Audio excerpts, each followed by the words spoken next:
Alright, in this video I will show you how to download and use Zoom on your laptop or desktop computer.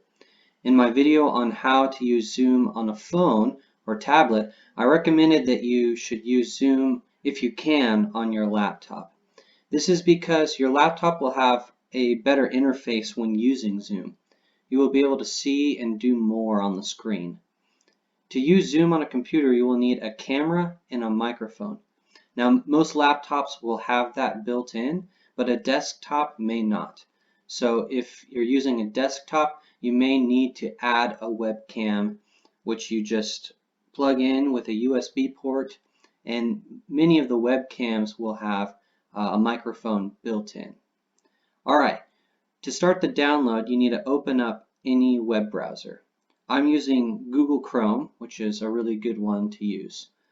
So in the web address bar or URL up here at the top, what you're going to do is type in zoom.us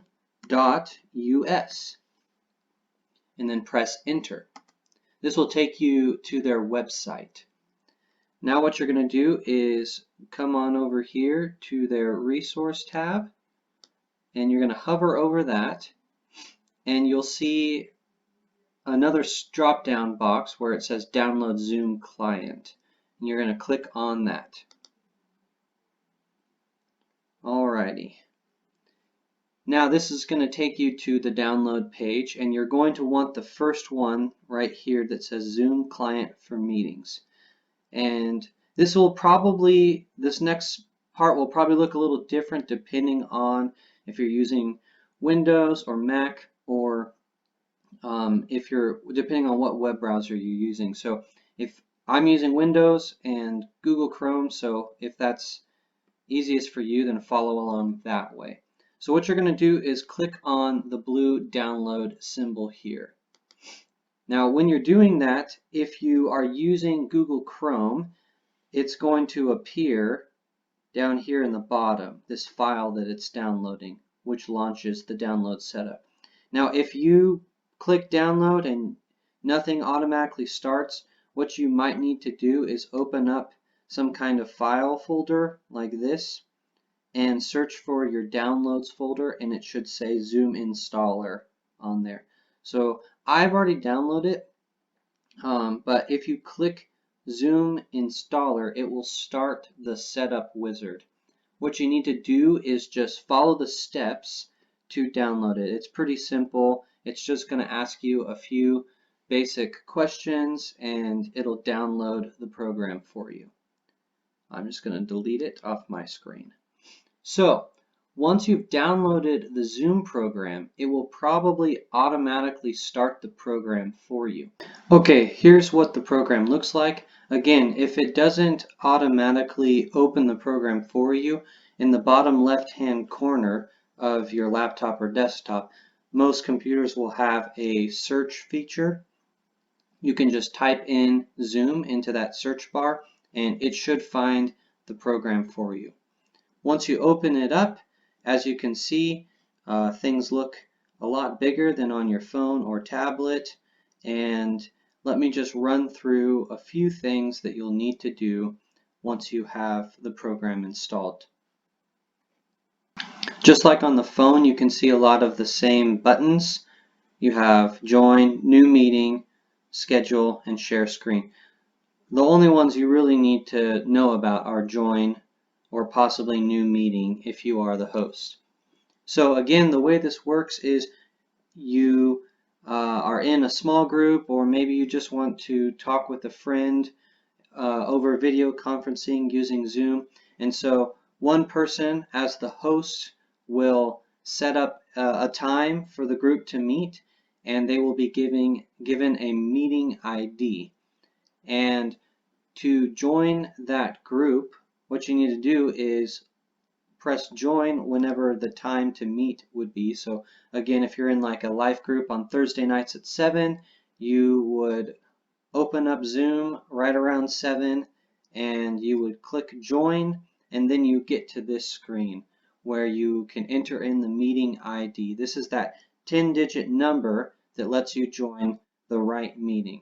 So the host should send you that number via email or text or however. And then that's where you would type in this 10-digit meeting ID.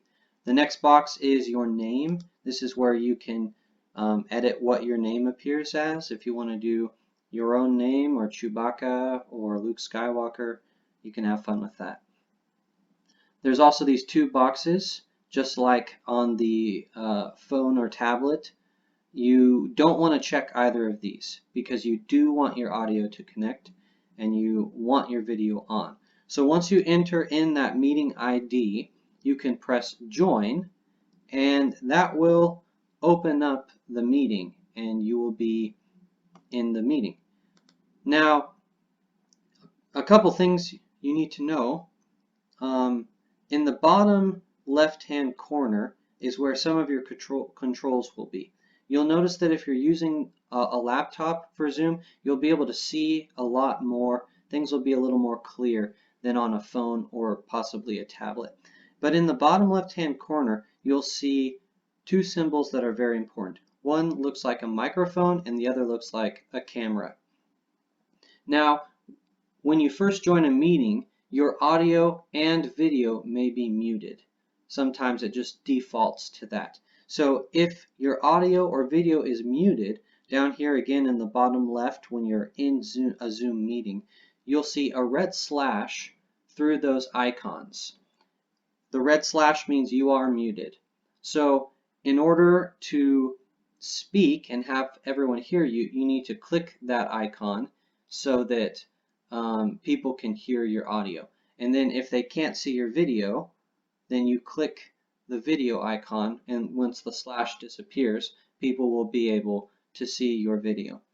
Now, again, it's best when you're not speaking in the video conference to have your audio muted so that there's no background noise going on. If a family member walks by or your dog is barking or anything like that, you get a phone call, all of that no one else will hear that when your audio is muted.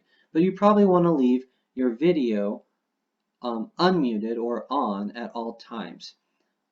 Again, unless you maybe want to move from the table to the couch and you don't want people seeing a blurry background, then you can mute your video for the time being. But those are the two controls that you need to use. Again, once you launch Zoom, it's very intuitive, it's easy to see, and I suggest that you try to use Zoom on your laptop or desktop whenever possible. So I hope that this tutorial has been helpful to you.